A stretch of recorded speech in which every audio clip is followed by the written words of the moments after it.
Man,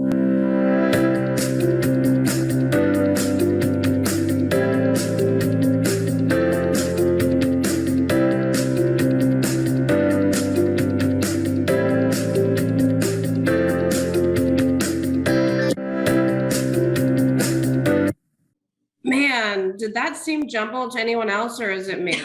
It was, I don't know, it was fine for me. My sound cut out a little bit, but No, How it about you, Joanna? Is this thing on? Yeah, exactly. That's how I feel right now. Yes, it looked exactly like I feel. So on my end. right. So there you go.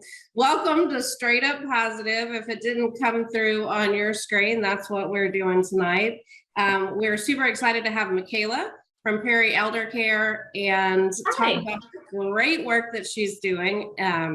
You will just be amazed. It's truly what every community should be like, but isn't. And so we look forward to hearing from Michala. But I know that Shelly has some things to share before we get started. Yeah, sure. Well, because our sponsor this month is us. Oh my goodness. Positive Approach. Positive Approach is the certification programs are our sponsors this month. Hold on, I want to turn something else off on my screen because it's distracting me. So we thought we would bring in some information about what are some upcoming certifications, because our certification team is the one who's sponsoring us this month. So the next virtual certification is May 24th to the 26th, and it's a consultant cert. So looking forward to that. But the other big thing that's happening this month of May is there's an opportunity for someone to apply for some scholarships. If you're interested in doing a certification and you don't really, you maybe don't have the $2,000 to do it at this point, we are offering this as our annual scholarship in honor of Amanda Mosier and her hard work and dedication. So to what she does. So there's an opportunity for a free certification, and in celebration of the fact that we have over 1,000 PAC trainers certified in our community this year, we're going to give a second place prize of $1,000 off. So if you're interested, there's the link, and I will also put it into our comments later. So you have until the 31st of May to send in your application. And I'm just going to do a special shout out to Amanda Mosier. Love you, Amanda. Thank you for all the work that you do. Awesome. And I think it's kind of cool that it's right around the time when we're going to be doing some more live certifications. Again, this coming July in North Carolina again. So this time last time we had trainer engagement and coach with some other special classes.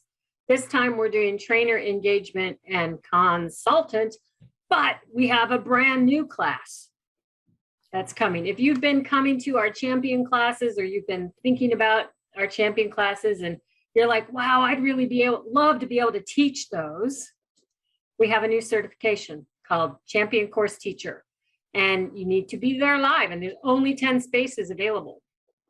So check that out. All on our certifications page. So that's all the certification stuff. And then, we have our traditional things, like tomorrow night is Ask Teepa Anything. So you'll be back here live on Facebook if people want to come, and it's an 1.5-hour session that goes like really fast. And then, of course, we have our monthly open door sessions for the certified community. May 6th, this coming Friday. I don't know what the topic is. There didn't seem to be a topic. I think it's just going to be networking.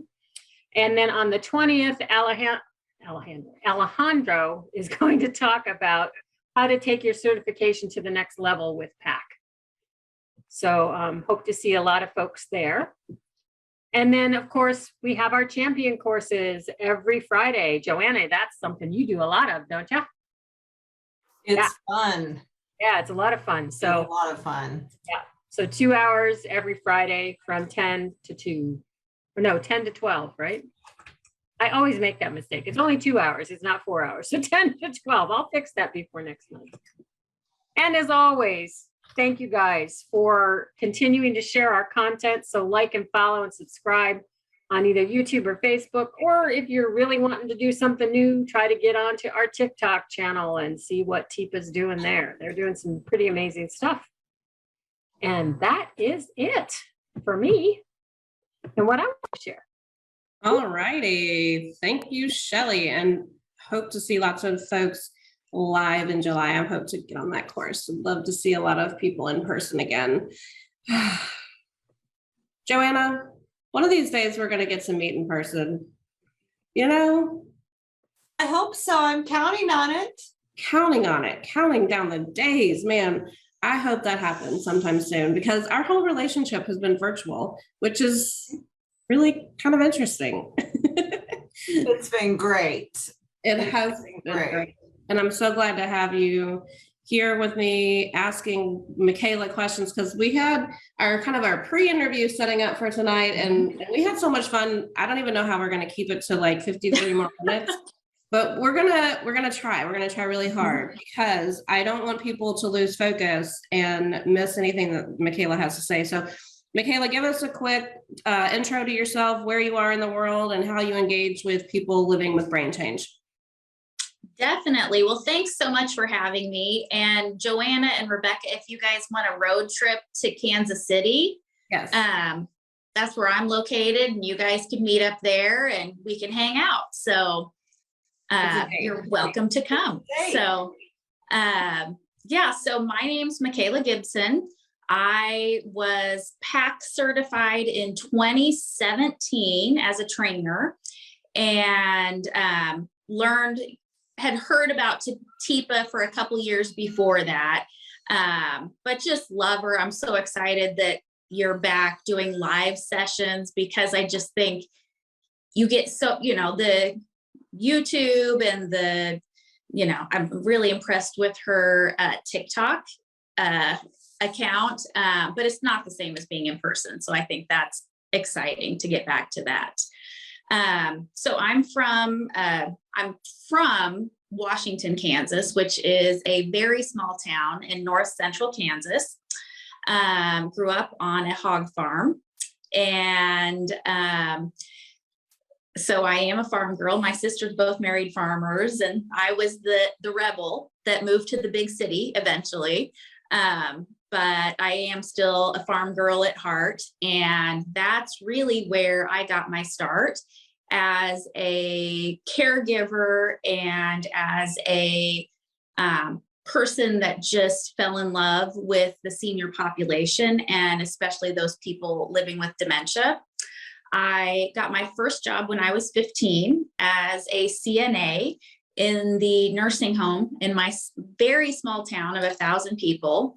And my job was the juice girl and the bed maker was my first job. So then I kind of graduated into CNA but I just fell in love with the people. And even back then when things were not, we've come a long way since the 90s.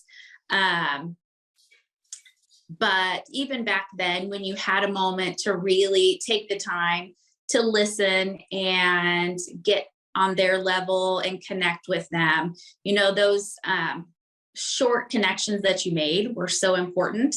Yeah. One thing that I think was different for my experience is that when I was a kid, my church in my hometown, we would go to the nursing home to sing for the Christmas program or to sing during, vacation Bible school. And one thing, like my first memory of dementia, really, I didn't realize it at the time, but my first memory of dementia was singing, we'd sing our silly Christmas songs and they would enjoy that. But then when those old, Silent Night or those old Amazing Grace, those kind of songs, you would see them kind of sit up in their chairs and they would hum or sing, or even just the eye contact that you had, you could see that you were making a connection.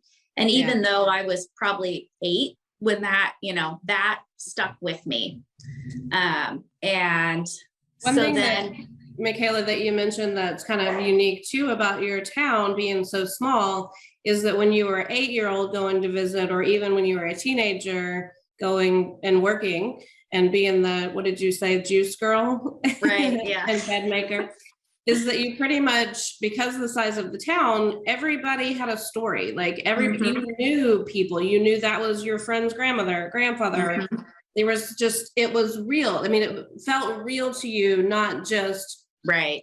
some Or they ambiguous sang in the person. choir. Yeah, absolutely. Like they were a person, not just Yeah. the person in room 122B, you know, like there were so many things, especially back then, that made it so institutional.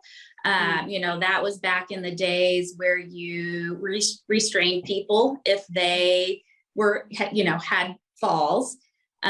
You would syringe feed people if they were starting to have swallowing problems. And yeah, I mean, just all the things, like the bath aid came at like 5 o'clock. And so you got everybody up to get them in and out of the shower. So many things that were so focused around productivity. And that was kind of, you know, a good charge nurse was the one that made sure everybody was up and in the dining room by 7:30, you know, or you could go down the hall and make sure that all the beds were made or whatever. It was so task oriented. Yeah. So, yeah. So looking from that perspective, we have made a lot of progress, I think, but we still have a long way to go. Some places have made progress, not everybody, but yeah. Right. So overall, I would say, yeah, for sure, moving in the right direction. Right. So from there you went to, so after you made your way up from juice girl to CNA and then nursing school, right? Right. So I went to nursing school, and there you're kind of programmed. If you're getting your bachelor's degree, you should be a hospital nurse. Like that's where your career should go. And so, you know, I was a young girl, and so that's where I went, and I hated it. So you would work a 12-hour shift and know what IV meds or what procedures they were having done, but you didn't even necessarily know their name at the end of the day. And it didn't take me long to realize that my heart really was with the senior population, and especially those people living with dementia. So then I headed back into the senior living area, and I was a charge nurse, and I did MDSs, which is like the worst job ever, in my opinion. I know it's necessary, but I don't want to do that job again for sure. And worked my way up, you know, kind of did everything up to director of nursing, which is also a hard job because you're kind of the ultimate middleman, where you're responsible to and for the CNAs and the other nurses, and responsible to the families. But you don't have power because you don't have control of the budget necessarily. And you're also responsible to the CEO and the board, and, you know, so you kind of get it from all angles. So when I knew that's not what I wanted to do forever, and I didn't want my boss's job, I knew I had to figure out what I was going to do with the rest of my life, you know, the rest of my career. And my sister-in-law was an elementary school principal at the time.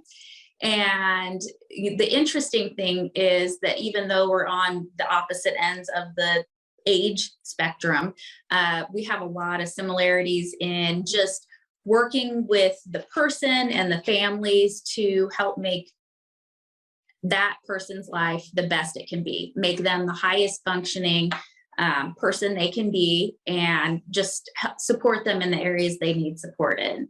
And so we started doing some consulting in the Kansas City area, and we found that there was a need for something a little bit different for people living with dementia. in the bigger facility setting, they just kind of get lost, and they are working from that fight or flight mode is where they're at.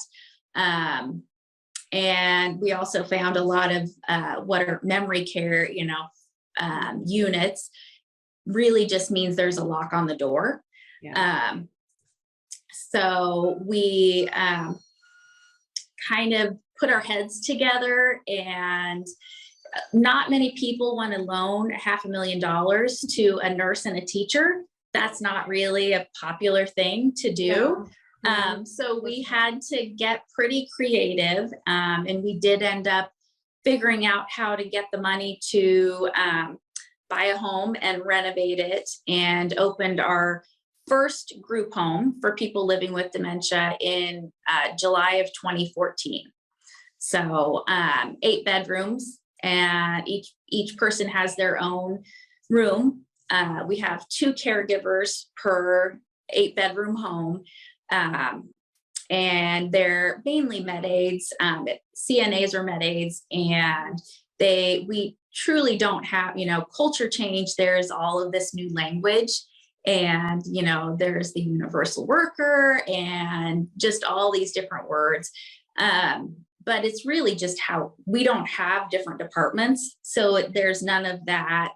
That's not my job, because pretty much everything's your job, like unless you're, there's certain things that the nurse has to do or the doctor, but, it kind of eliminated that, well, I don't have to do that. If there's a spill on the floor, you need to, whoever it is, whether it's me or a new employee, clean it up. So I love one of the things that, hearing your story, how, you found what you didn't want to do, and you kind of formulated what it is that you did want to do, and it wasn't there. There wasn't such a place. And so you just created it yourself, which is very, very cool.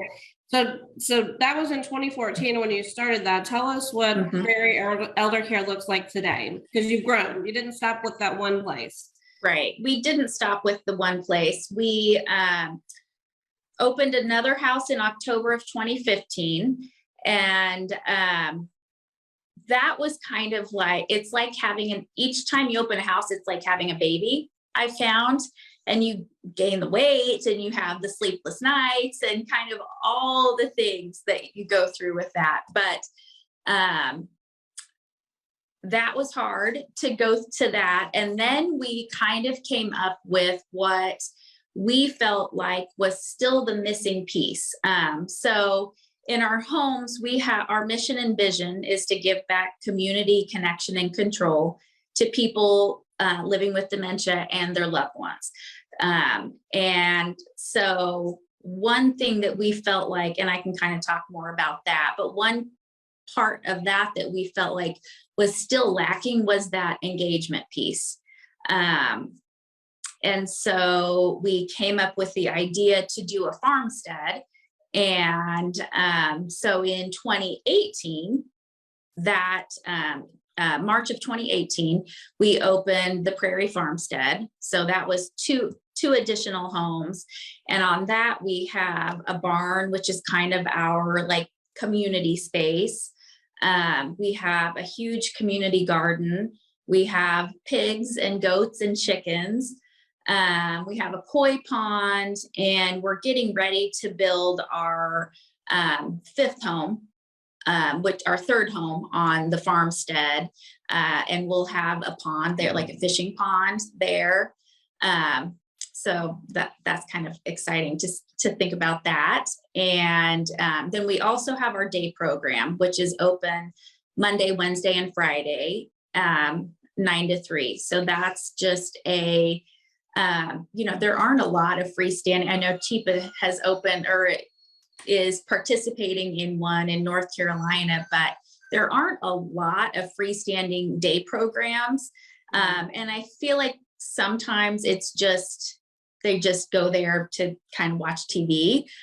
So our program is they come and they're engaged, in different types of activities with more high energy and more lower energy activities, so that when they go home, not only does their caregiver get a little break while they're there, but when they get home, they're pretty tired. Like they've been busy, they've been engaged the whole time. And it gives them an opportunity to be in a group where it's safe and they're not going to say the wrong answer. Like there's not it's a low risk as far as putting yourself out there.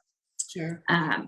So that's what just having the farmstead concept in itself, I think, is so unique. Like, I don't want to let that slide by without saying that is so stinking cool. Like, yeah, I can't imagine, especially if someone grew up on a farm, grew up, around animals, that wouldn't just feel perfect.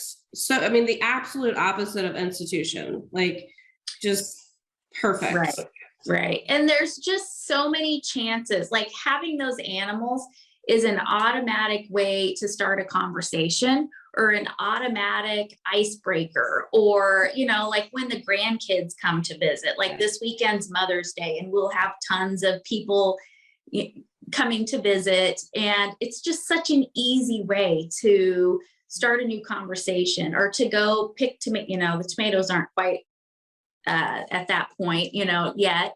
But when the garden's going to pick tomatoes or peppers or whatever, it's just a way to spark a conversation, or have a sense of purpose that seems natural, that seems like something that is a normal part of life. So, and that's where you mentioned it's a natural part of life. It's not an activity. It's just using the setting as engagement. Like you have this environment that makes engagement so natural and unforced and easy, whether it's your staff members or other residents connecting, or family members coming from the outside who may, not really know how to connect anymore.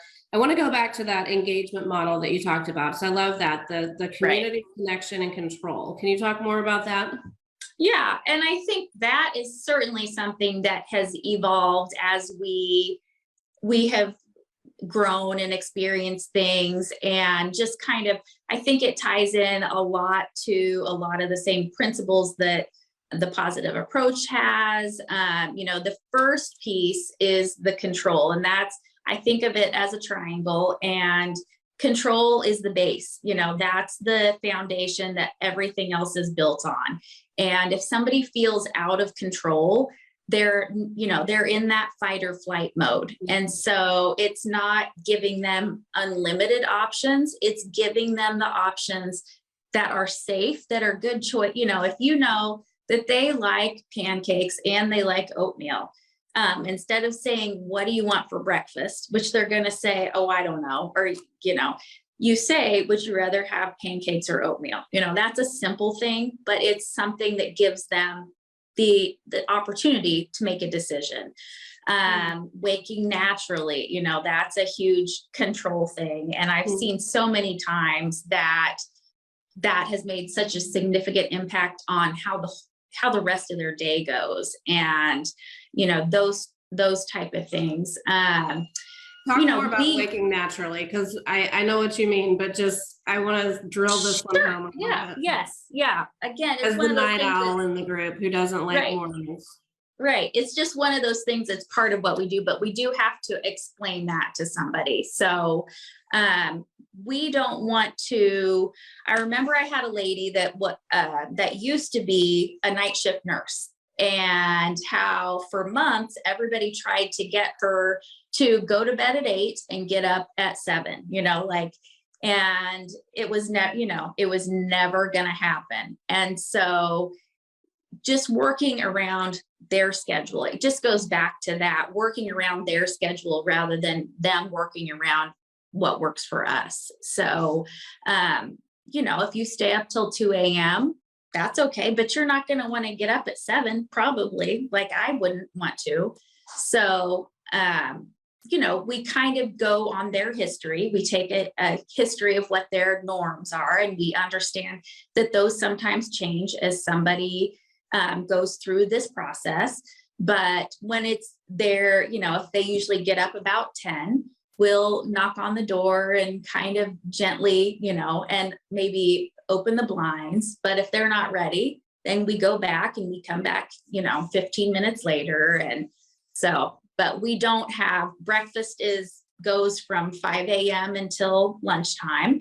And, and sometimes you have brunch instead of, and that's okay. So, and we're able to do that because of how we're set up.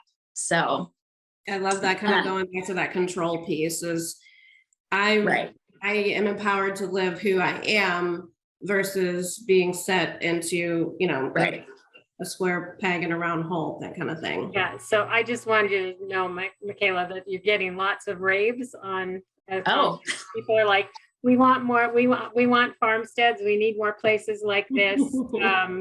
It sounds fantastic. So I wanted to pass that on. But well, thank you. I can't see any of that, so I'm just talking. That's why I'm passing it on to you. But I have a curiosity. Sure. So how do you decide who lives in the homes? I mean, is it like schedule things, or is it, what commonalities do the people have that are in the homes? Right. We have a pretty big wait list. So we have to, weigh kind of all the pieces. So a lot of people want to live at the farm. But we have to look at, as we make decisions, we kind of have how Mandy and I decided in the beginning, and it's worked for us so far, was what's the best thing for the resident. So what's the best thing for the rest of the residents in that house? Mm-hmm. What's the best thing for the staff? And then what's the best thing for our bottom line? Because we decided if that's how we made decisions, the money would come from that. And I have to be able to sleep at night. So that's just worked for us so far. And, also knowing that we're all doing the best that we can, and none of this is easy. And so, just trying to look at it from the family's perspective too, because it's all hard. And there's no two people do things the same way, like go through this process the same way. So you have to just work through it with them. So, and remember, I always say you're the expert on your mom or dad or spouse, but we have done this before. So let's work together to come up with the best solution for them. I love that, Michala. I've used that line with families myself. Like I might know a lot about dementia, but you're the expert on your loved one. So that's where it really is this team. And thinking about a team too, it just feels so different in the hierarchy, the structure, like you said, like everybody's just all hands on deck. We're just all kind of living here or spending part of our day here, and we do what needs to be done. And that kind of goes back to that community and connection piece too, of your mission and vision. Right. And I think so I will say that during the height of COVID, we were working the floor a fair amount. I'm a much better nurse med aid than I am CNA and maintenance man. So I'm like, I'll cook lunch and pass meds. You're better to do the, so, but yeah, I mean, you just have to, and that just gains so much respect of the staff because they're working really hard and they appreciate you being there with them. So. Yeah. So when we were talking, you talk, it really feels like a home-like setting. People are contributing, like family members, people are, have their tasks to do, but also just that community piece that I keep going back to is so key. And when we were talking before, preparing for tonight, Joanna made an interesting point that, and Joanna, I'd love to hear your thoughts on this, of how you feel like residential care settings should be more like a hotel, being like a guest in a hotel.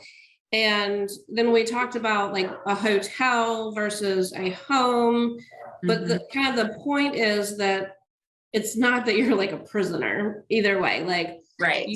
no one's ever going to come into your hotel room and say, okay, you have to get up at 7 o'clock for your shower. Like, I'm never going back to that hotel, right, Joanna? Like, that is not a hotel that I'm going to go back to.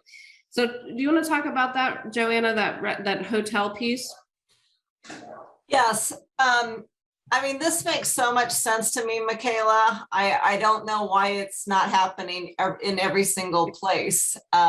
This just seems so common sense, but I don't think any of us come into the world thinking one day we're going to be in a long-term care situation where, after we worked our whole life and someone is going to tell us what to do and what time to do it. And I mean, what we're thinking is, okay, someday after we've worked and we've retired, it's going to be like being on a Carnival cruise line, or we're going to be able to sit back and have the grandkids over and play cards and, do whatever you want, go here and go there. So the mindset to me makes perfect sense. What you've got set up is that we're taking care of individuals. We are supporting them being who they are in their life. And by the way, they happen to need a little extra because of the dementia, be it Alzheimer's or Lewy body or whatever it is. But they're an individual person with wants and needs, and they're paying to be here, and this is a choice that they and their family have made, hopefully together, and this needs to be about them, about their happiness, because at the end of the day, isn't that what we all want? We all want to feel loved and cared for and safe and happy. And so this idea, I'm no stranger to kind of the military way of doing things. My dad's a Marine, so that it really would probably not be something I would look forward to. I'm going to get older and go to boot camp when I'm 80. I'm not ever going to go to boot camp. So I'm planning on being, celebrating being who I am for as long as possible with my husband and my dogs, and being around people that can support that. And by the way, help me because of these limitations with Alzheimer's disease. And it really sounds like, and I was typing to Rebecca and Shelley, I was like, this sounds like camp. This sounds like a dude ranch. This sounds like, it sounds like fun.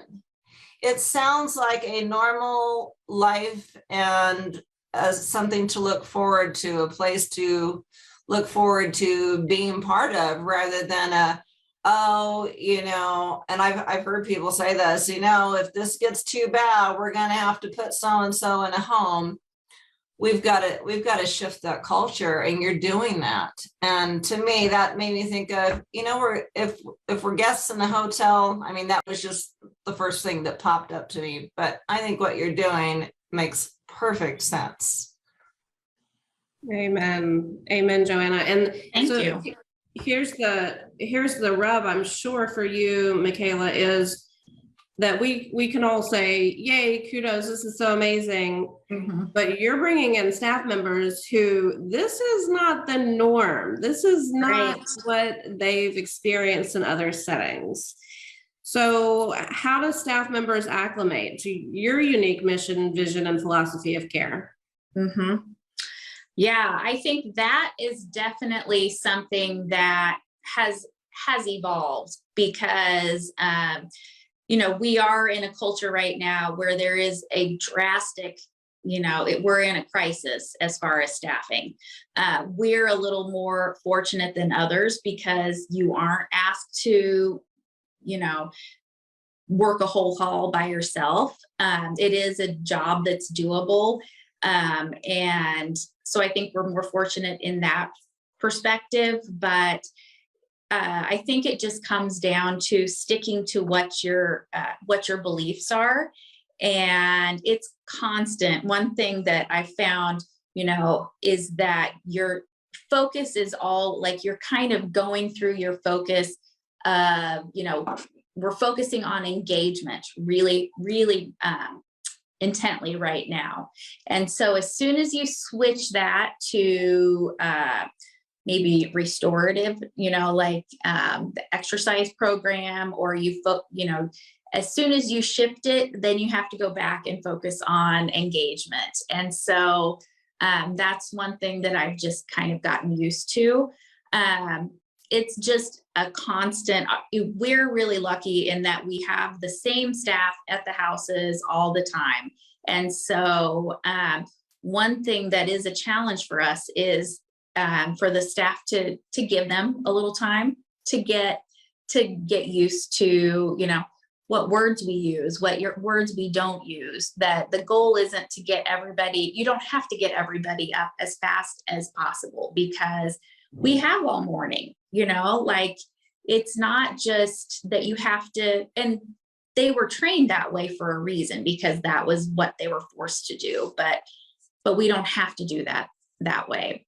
The other thing that we do a lot of is work in conjunction with OT and PT and speech, because I think that interdisciplinary approach, because the CNAs know more about that resident than anybody else, I'll guarantee. They'll know where their glasses ended up, or whatever little secrets, where they hid this, whatever.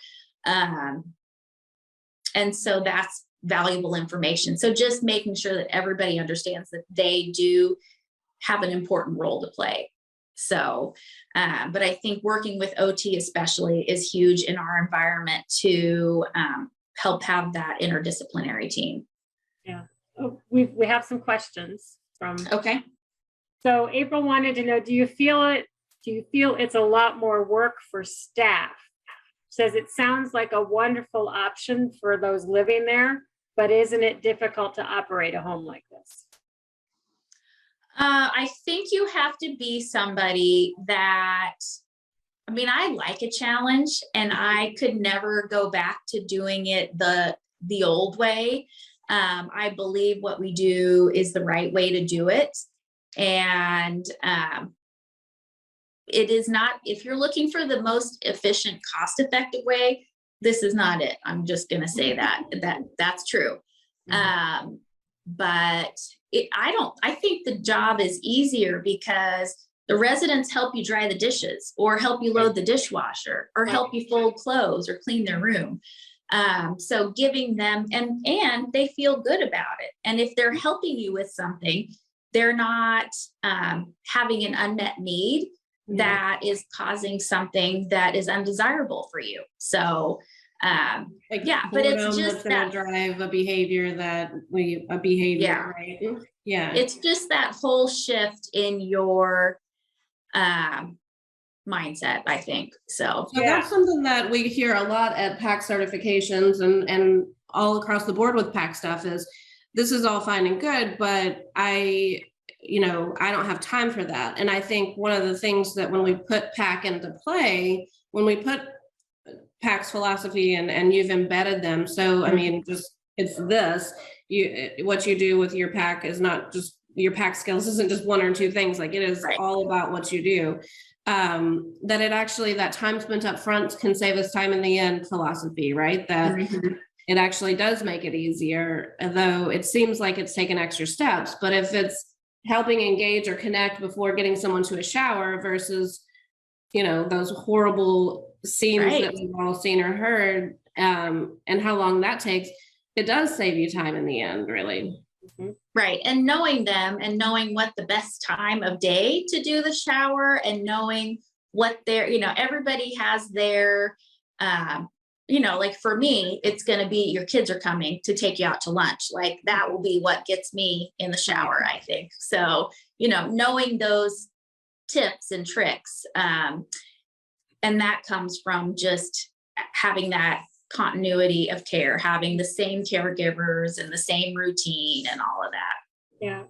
Yeah. And we have somebody in Tennessee who wants to establish a home like this. So they want to know, how do you do that?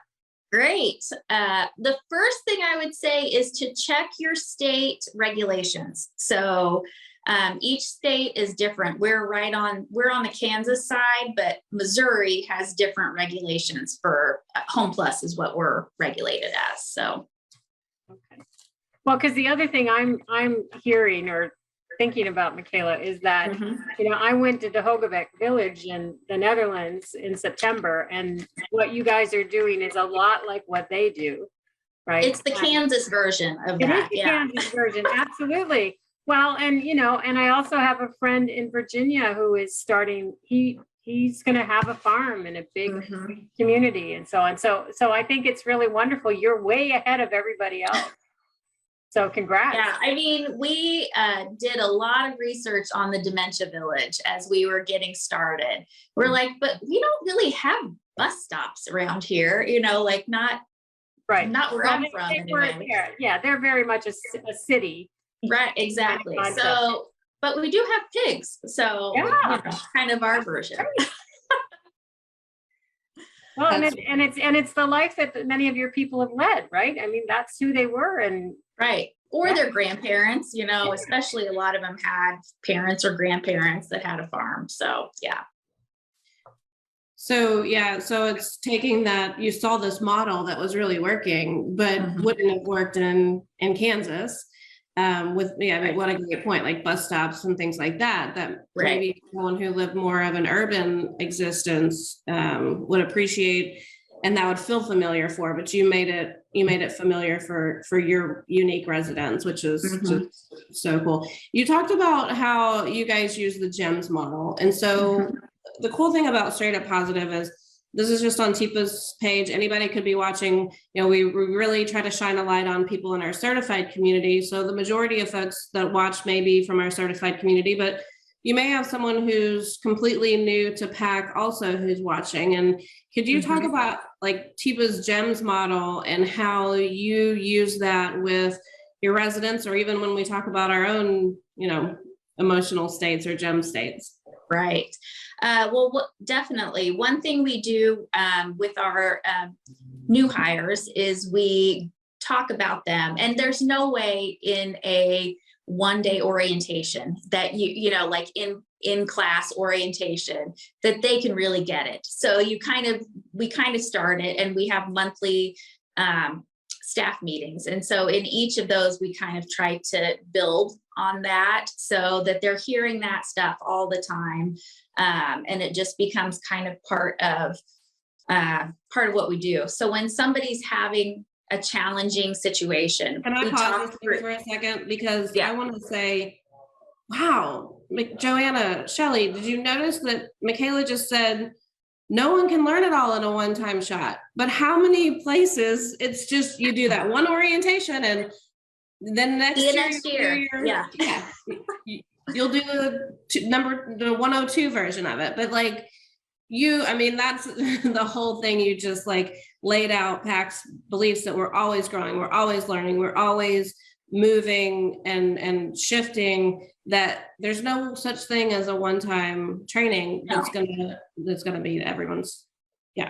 Sorry, I just wanted to acknowledge that in itself is just amazing, that you as the leader of this organization know that's just not feasible, that it has to be monthly reiterated, constantly part of the culture, constantly part of the discussion, or it's not going to be the culture change that you're talking about. Right. So a couple other things that we try to have as other cues for people. We do have like a CNA worksheet. So if somebody isn't, is filling in or something, it's kind of the down and dirty stuff you need to know. And it lists the gems on there for each person. And we do have on each person's door is a sign with, it's got some,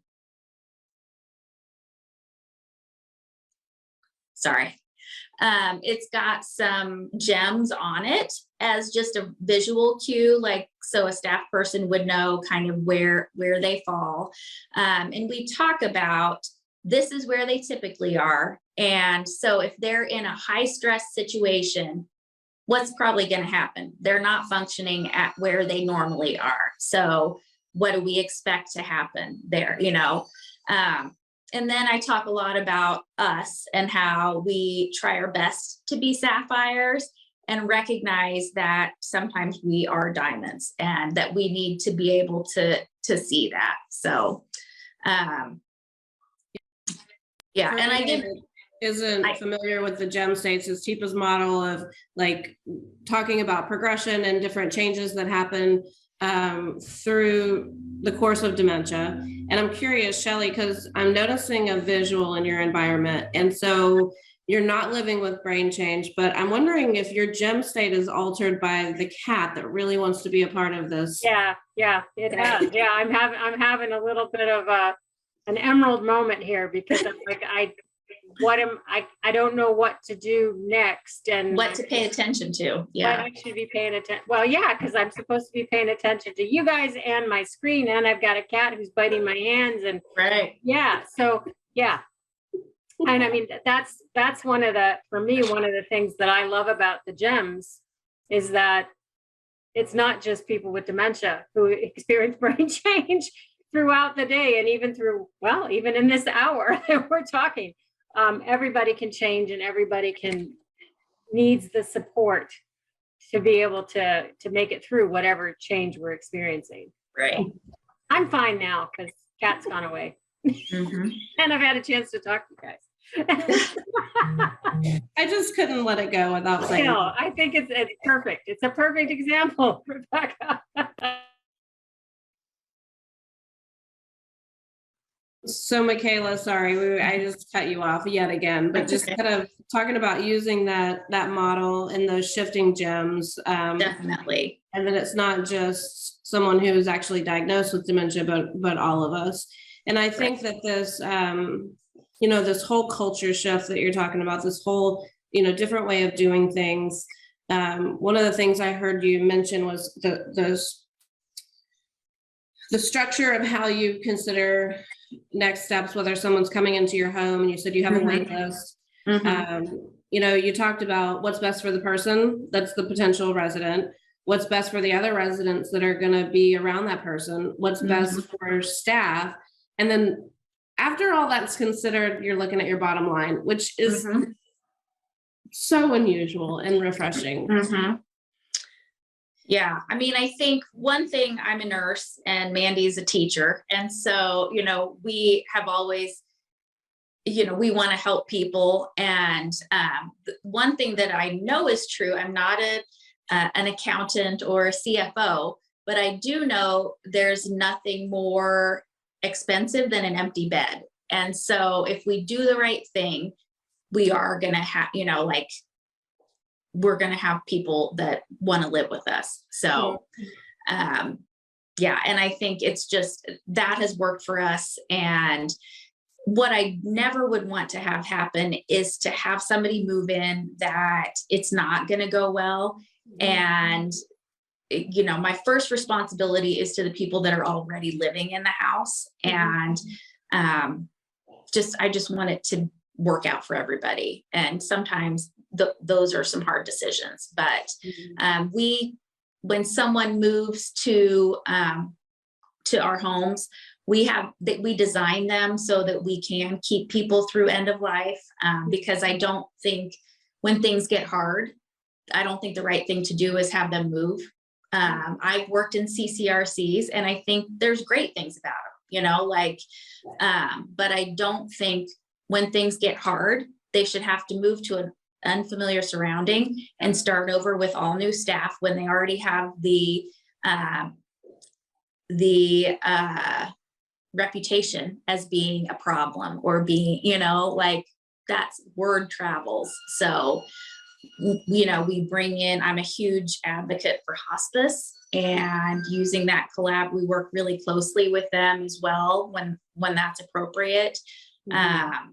And just to, be there with them through the rest of the journey. So.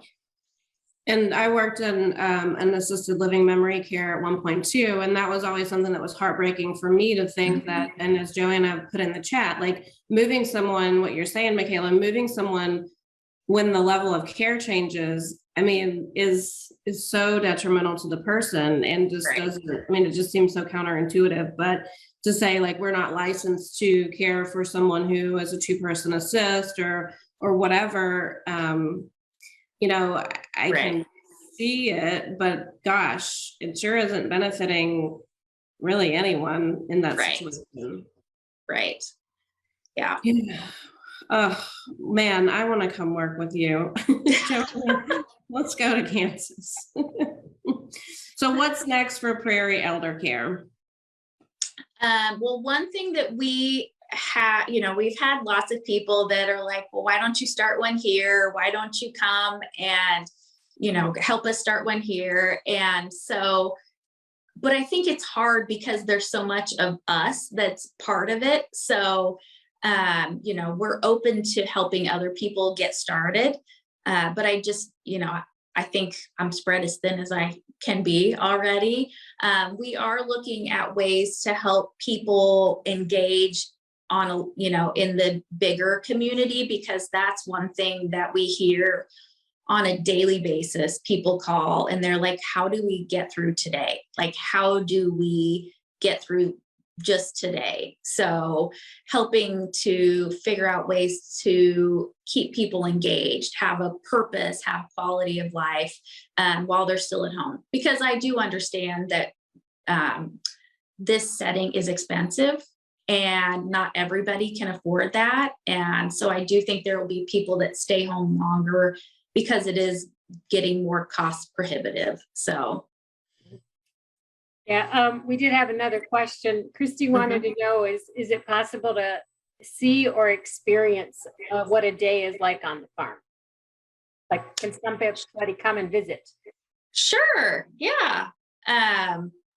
Yeah, you can just call. If you get on our website, www.prairieeldercare.com, or go to our Facebook page, which is Prairie Elder Care. You can see. What's that? I'll put links in. Perfect. You can see kind of what our days look like. But if you want to come visit, just call the office, and I think I'm option number 4, and I'd be happy to show you around. Cool. I love that. So Joanna was just thinking about something and we were sidebarring a little bit in the chat. A little bit, Joanna, about this concept that it seems so unfamiliar that people would think this is harder. Can you talk about that? I'm always surprised when I hear that, because I'm at home and my husband cares for me, and we do pretty well. And that's when we don't get sideways and he's not being totally human or he is being totally human. So I guess what I'm saying is I'm always surprised that the idea of having residents work together with staff. It's a partnership. This relationship we talk about with PAC is it's a two-way street. It's not necessarily 50-50. I know that's not fair, but it's still better than 100 and 0. Okay. And so this partnership, this relationship, you're working together. How can that be harder? And I thought to myself, well, I know that sometimes people like to do things for me. And that's a problem for me if I want to try to do it myself. But it would just be quicker if they just did it for me. And sometimes my husband knows what I want or what I'm trying to say, and it would just be quicker if he cut me off and just, finish my sentence.